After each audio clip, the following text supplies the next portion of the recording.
আসসালামু আলাইকুম। রাজনীতিতে একটা কথা আছে, পররাষ্ট্রনীতিতে একটা কথা আছে, কূটনীতিতে একটা কথা আছে। আজকের বন্ধু আগামী দিনের শত্রু, আবার গতকালের শত্রু ইকুয়াল টু আজকের বন্ধু। পৃথিবী পরিবর্তনশীল, বিশ্ব ব্যবস্থা পরিবর্তনশীল।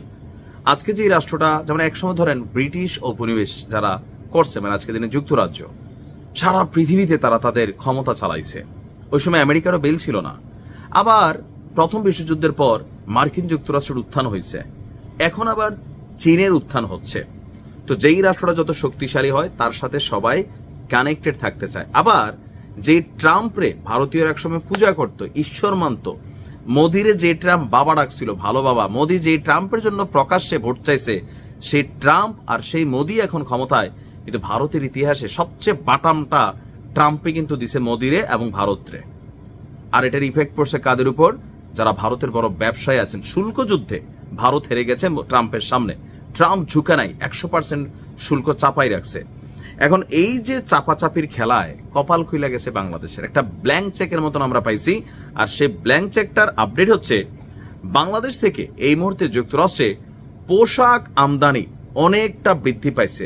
বলা হয়ে থাকে যে আপনার মার্কিন যুক্তরাষ্ট্রের সরকারি সংস্থা office of textile and apparel এর তথ্য অনুযায়ী 2015 থেকে 24 সাল পর্যন্ত যুক্তরাষ্ট্র বিশ্বব্যাপী পোশাক আমদানির পরিমাণ ছিল, মানে বিশ্বব্যাপী আমদানির পরিমাণ 5%, 5.30 কমেছে বিশ্বব্যাপী। কিন্তু একই সময়ে বাংলাদেশ থেকে যুক্তরাষ্ট্রে পোশাক আমদানির পরিমাণ 26.62% বৃদ্ধি পেয়েছে, যেটা বিশাল একটা বিষয়।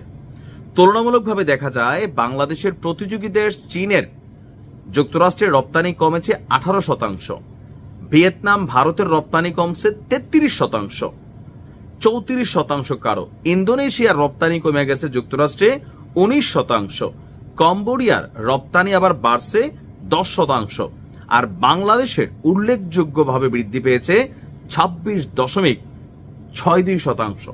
মানে আশেপাশের যে দেশগুলো যুক্তরাষ্ট্র এতদিন কাপড় ব্যবসা করে বিট করত, বাংলাদেশ সেখানে অনেকটা পিছনে ছিল। তো ট্রাম্পের এই শুল্ক বৃদ্ধি বা শুল্ক যুদ্ধের খেলায় বাংলাদেশ এই ক্ষেত্রে আইসা আপনার আমার কাছে মনে হয় যে একটা পজিটিভ ভাইবে পড়ছে।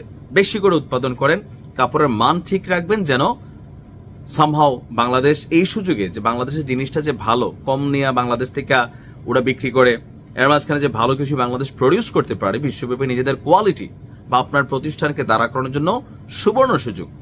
সুবর্ণ সরকারের উচিত এই টাইমে আমাদের গার্মেন্টসগুলোকে যদি কোনো ছাড়ছুড় দেওয়ার সুযোগ থাকে, যেন মার্কেটটা ধইরা ফেলে। আপনার ইউনিট মূল্যের ক্ষেত্রে বিশ্বব্যাপী যুক্তরাষ্ট্রের আমদানি কমেছে 1.71%, চীন এবং ভারতের ইউনিট মূল্য যথাক্রমে 33.456% হ্রাস পেয়েছে, আর বাংলাদেশের এটা বৃদ্ধি হয়েছে 7.30%। এদিকেও বাংলাদেশ অনেকটা পজিটিভ ভাইবে আছে।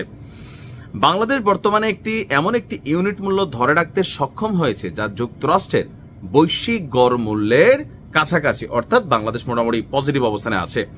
আমাদের বিজিএম এর সাবেক পরিচালক যিনি আছেন, তিনি বলছেন, যখন আমরা নিকটতম প্রতিযোগী যেমন ভিয়েতনাম ভারতের সঙ্গে তুলনা করি, তখন স্পষ্ট হয় যে বাংলাদেশের ইউনিট মূল্য আরো বাড়ানোর সম্ভাবনা আছে, যা এখন আছে। এই উন্নতি রপ্তানির পরিমাণ না বাড়িয়েও মোট রপ্তানির আয় বাড়াতে সহায়ক হতে পারে। মোট কথা সোজা বাংলায় বললে, এই মুহূর্তে বাংলাদেশের ট্রাম্প যথেষ্ট একটা পজিটিভ চান্স, ইচ্ছা করে না, আবার ইচ্ছেও হয়তো বা আমাদেরকে দয়া করে ট্রাম্প শুল্ক মুল্ক কমাই রাখছে, বা সরকারেরও এখানে একটা সফলতা আছে কম বেশি। ডক্টর ইউনূস সরকার যেহেতু ক্ষমতায় আছেন, এটা একটা ক্রেডিট তাদেরকেও দিতে হবে। তো সবকিছু মিলিয়ে আমাদের শিল্পাঙ্গনের জন্য এটা একটা বড় ধরনের একটা অ্যাচিভমেন্ট, আর এই সুযোগটা কাজে লাগাইতে হবে। পয়সা কামান, দেশের সুনাম অর্জন করেন, মার্কেট ধরেন। ভালো থাকবেন।